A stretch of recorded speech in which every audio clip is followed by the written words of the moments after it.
Всем привет! Раньше для сверления больших отверстий я пользовался вот такими коронками с твердосплавными напайками, пока не купил себе дрель алмазного сверления. Если вы пользуетесь такими же коронками, то должны знать, что если ее закусит, то открутить ее будет не так просто. Нужно будет зажимать удлинитель в тисках, пробовать откручивать ключами, греть, и даже эти манипуляции могут не помочь.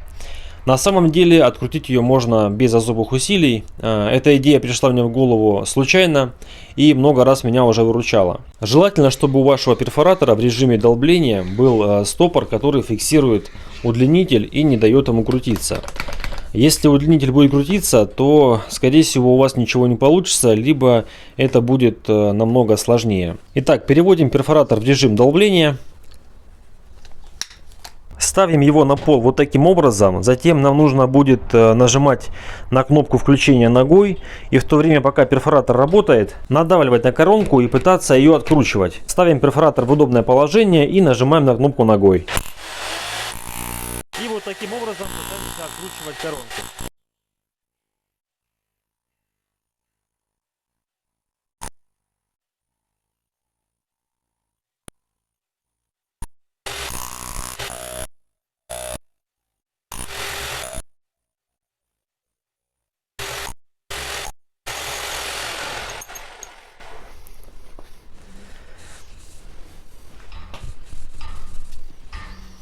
Таким способом, благодаря вибрации, коронка откручивается очень легко, даже если она наглухо зажата.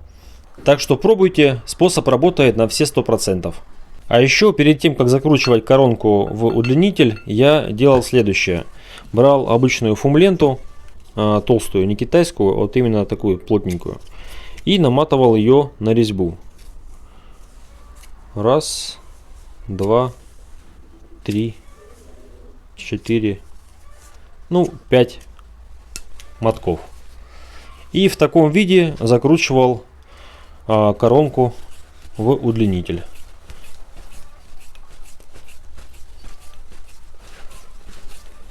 Вот что получается.